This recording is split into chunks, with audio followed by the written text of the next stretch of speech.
What's up, everybody? This is just in the lines here, bringing you with a brand new video. I'm going to be talking about the new adjustment to the ban list.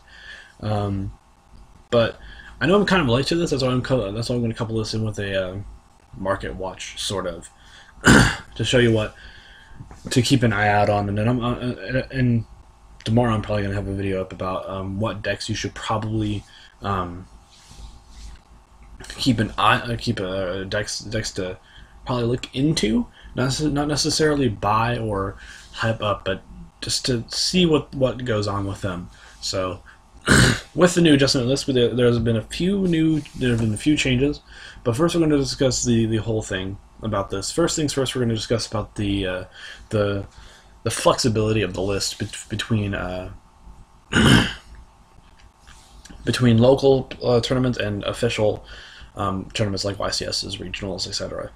So they've already stated that it's completely up to the store whether or not to use the new adjustments or not. However, I believe that the YCSs and the regionals and all of that have to use the new list once it comes out.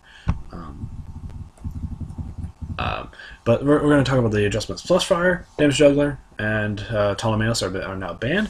I believe that Plush Fire and Damage Juggler were kind of already a given. I believe those cards were in my last predictions list about those cards being banned, if not limited. However, it's still interesting to see Konami taking such a hard stance off the deck, even though they say in the same article that they expected that this deck would be really good. So it's just good enough to see that Konami is actually paying attention to the meta. They're not necessarily listening to us, but they're just keeping a close eye on us.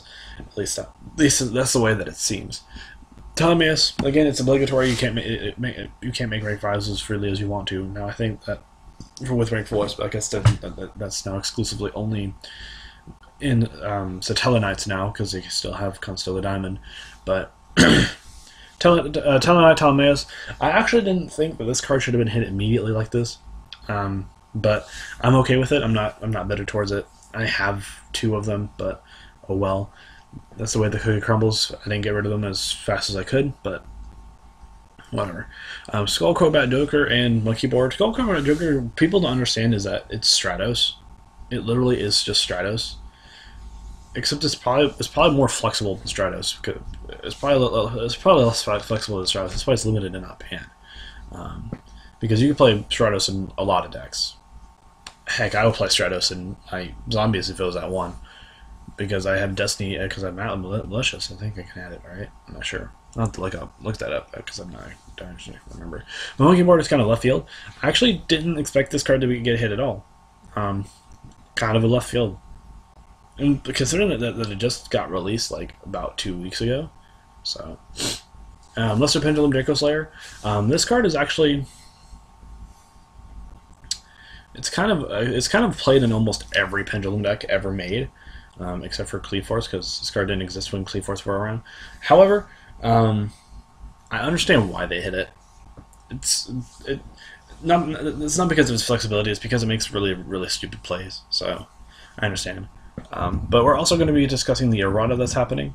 That's going to take place. That is with Pendulum Sorcerer. It basically just says that it says monsters instead of this. It basically says cards, not monsters. So it's just a revision. So. And they also mentioned that this list isn't going to be taking place all the time. These kinds of lists won't be taking place all the time, which I hope that's never the case. I hope they only do this like once in a blue moon, like when a meta gets completely out of hand, like this one has. So anyway, we're gonna go straight into the market watch right now. We're gonna be talking about the cards that are going to go down, and one that actually hasn't surprisingly went down yet. The first card we're going to be talking about is the card that hasn't actually went down yet, and that is Pendulum Sorcerer. Pendulum Sorcerer actually hasn't dropped yet, on TCG Player at least. It probably dropped a lot of other places. I actually remember a few days ago some people were selling theirs for like 25. In fact, if you look closely, there's actually a brief dip right here, where the card at the lowest was selling for $23.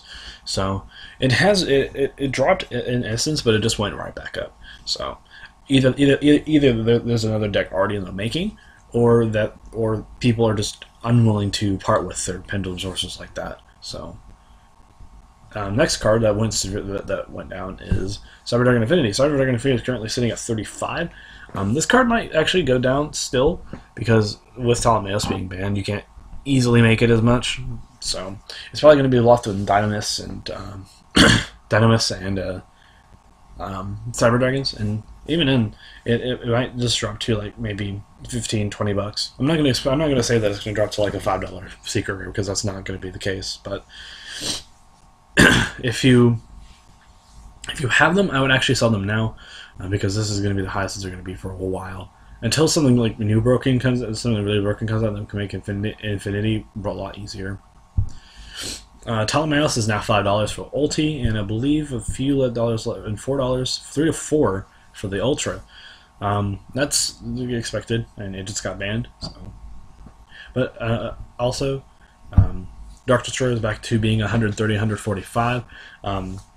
If you don't plan on playing Cosmos, I would actually sell them now because this card is gonna stay there. It's not gonna be. It's not going to get any higher. It's actually probably going to get lower in time. So,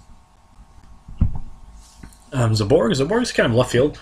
It's actually sitting at $8. I don't know why, but $8 for the mega pack, and I believe $7 for the actual one. It's really weird seeing the mega pack being more expensive than the one from the pack, but from its actual set. But still, kind of an interesting card. I actually have no idea why this card's actually going up. So. Could be just hype. Delg has actually went down. I'm going to ignore the duels pack ones because they're not really relevant. Someone's selling them for $10, but they're currently sitting at 13 average. So I actually expect this card to go down even further. Now, cards you should probably look into, like if you're still planning on playing Pepe or you're planning on playing any pendulum-based deck, and that is Master Pendulum Dragon. Master Pendulum. This card is currently sitting at like $2, $1.52. But I think this card, even with the ratios, I think it might actually peak at 5. So if once people start gradually going towards Master Pendulum Dragon, then this card actually might be. I would actually pick these up now. So. Vector Pendulum, this is another card that I think you should probably keep an eye on. It's currently sitting at $20. It might actually go up. But anyway, but the reason why I think this card is going to be really good is because it's actually a decent side deck card. Because it saws other pendulums, and it's kind of not bad if you're not even playing a pendulum deck. You could just side this in, play it in your pendulum zone, and just go on from there. But anyway, that's all that I have for you guys today. Tell me what you guys think about that. That's in the description bar below. Do you think they're going to keep these adjustment lists going like this? What cards do you think that would be very, very good to hit? Anyway, this is just Lance, and I will be signing out.